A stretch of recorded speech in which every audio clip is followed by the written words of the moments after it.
Hello guys, welcome back to the channel. In this one, I'm going to be discussing the rumors surrounding Chicago Bulls and Russell Westbrook, and then obviously break down what the potential fit could be like. So, per Chris Haynes, Russell Westbrook is expected to make his decision this week between the Miami Heat and the Chicago Bulls. Obviously, the LA Clippers are trying to insert themselves into that race as well lately. However, it looks like the Chicago Bulls are the front runner for the former league MVP.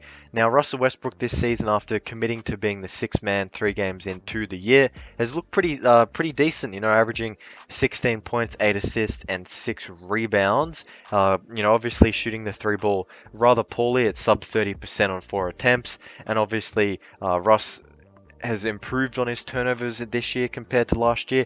However, his field goal percentage at 42% does leave a little bit more to be desired. However, I think in better situation and better circumstances, he could find a bit of a groove. And I think the Chicago Bulls are a very interesting option. Obviously, the Bulls this season have had a lot of issues with Lonzo Ball in their point guard spot. Obviously, with Ayo Dosunmu and Alex Caruso playing the most significant minutes at the point guard spot for the team this season. However, you look at it from a short-term perspective, the Bulls didn't sell this deadline, so they're obviously looking to win or looking to do something. So getting Russell Westbrook, you buy low. There's nothing really to lose if you bring him in for the rest of the year. I don't think he makes you worse enough, to where you missed the play-in, and I think it could be a high ceiling move. A lot of people would be buying low on Russ at this time.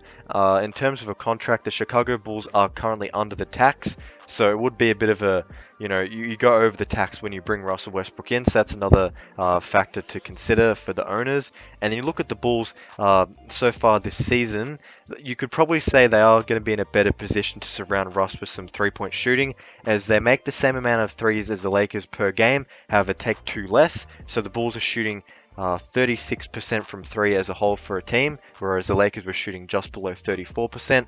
So there is a little bit more shooting on this roster for Russ to work with, and obviously there is a connection too with Russell Westbrook, as Maurice Cheeks is an assistant coach for this Chicago Bulls team, and he made his way over after 2019-20, aka the last year, one of the last years of Russ in OKC.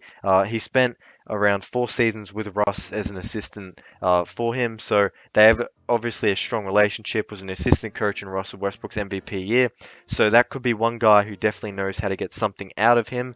That's definitely an interesting factor. When you look at the Chicago Bulls as well, offensively they have struggled to find some consistency this season, and that can be said as they are currently in the bottom kind of third of the league when it comes to assists per game. So bringing in a designated out-and-out point guard like Russ, who has experience creating and setting the table, and will have a more well-rounded, competent roster to pass the ball to, could be a beneficial way for the Bulls to obviously increase assists and get more playmaking, by bringing in a proven guy like Russell Westbrook.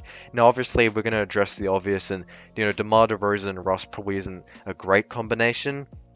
However, with that being said, you can probably stagger the minutes in a way where they're not playing together. And with Russell Westbrook, he might just have to commit to that six-man role for the rest of his career. It would be a good way for him to, flesh his career out. Obviously, we've seen guys in the past like Carmelo Anthony and, many, probably some other guys as well, but Carmelo Anthony really comes to mind when it comes to, not accepting the role and obviously finding it hard to find spots in the league. Now, Russell Westbrook hasn't actually been bought out just yet, but he didn't receive a welcome post on Instagram. He didn't, it's very likely that he'll be bought out. There has been little talks of him being open to playing if the Jazz wanted him to, but on both sides of things, it makes very little sense.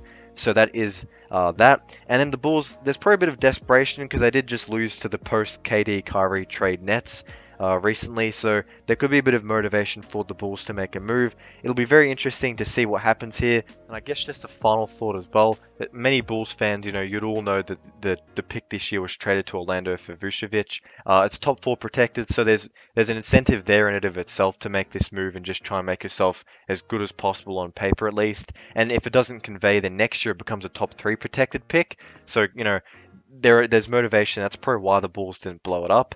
But that does it for the video. Comment what you think about this potential idea. Don't forget to like and subscribe. And until next time, peace out. Thank you for watching.